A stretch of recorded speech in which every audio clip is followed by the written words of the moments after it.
Welcome to Lunch Short and Tapping with Vikas Sir. Progressive Magazine, February 2018. Exercise number 24 at 40 words at the rate 100 words per minute. Be ready, start. Sir, another section of the opposition benches accused us of encouraging the multinationals in the name of production and leaving from our path. There is absolutely no truth in this charge.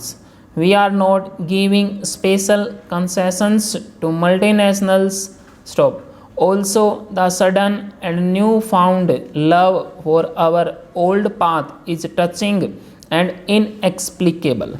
But logic is not the strong point of our self-styled leftists. Full stop. Multinationals do borrow from public financial institutions but not to the detriment of other small and medium users. Several members have spoken of inflation and the burden it imposes on the people.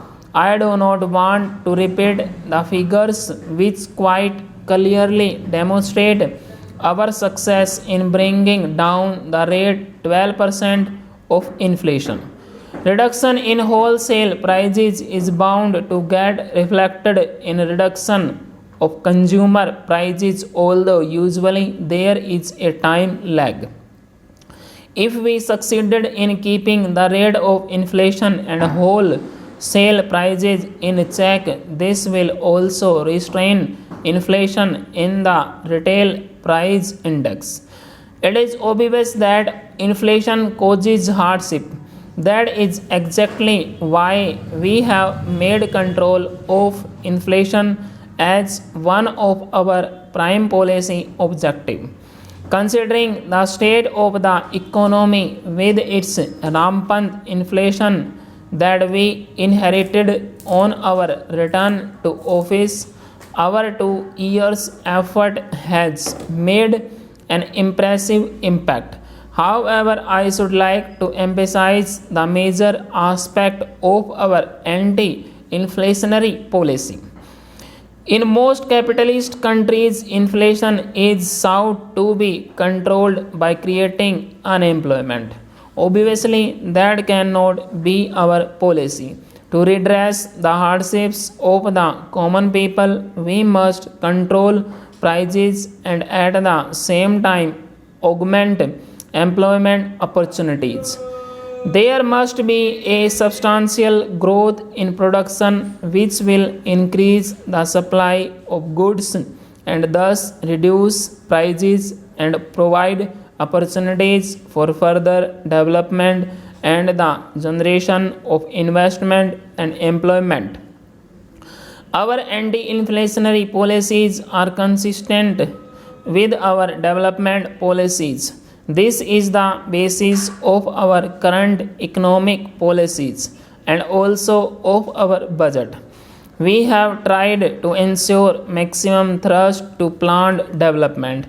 Every effort has been made to find the resources to finance a considerable increase in the size of the annual plan and at the same time to reduce non-development expenditure to the minimum so that the deficit remains within the BARC minimum and does not create inflationary pressures.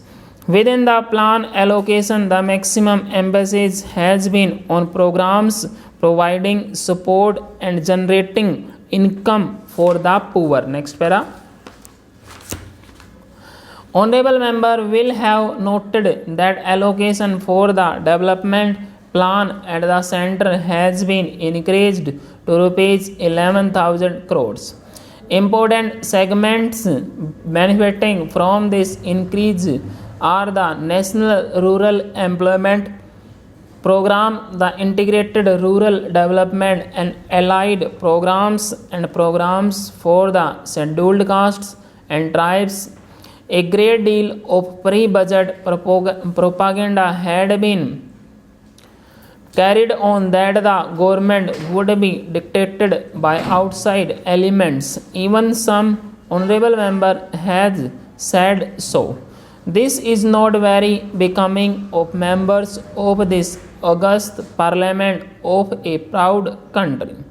Yet what do we see? Question mark. It is the business circles which are most disappointed and most critical of the budget.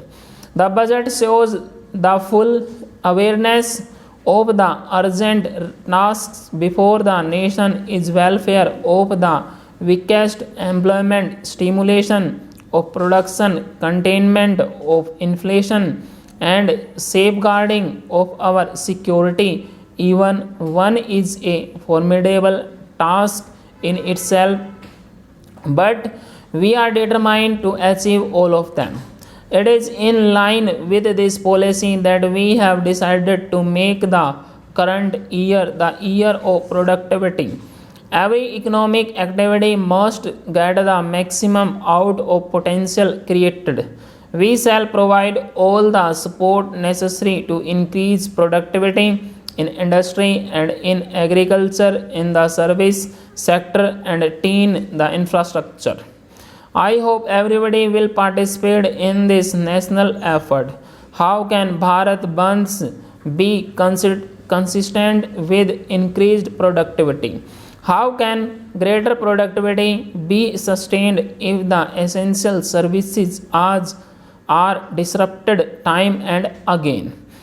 I have always upheld the right of our labor and trade union movement, but they also have social obligations. Stop. A breakdown in any single essential service can paralyze the entire national economy, and obviously those who suffer from most are usually the poorest and weakest sections.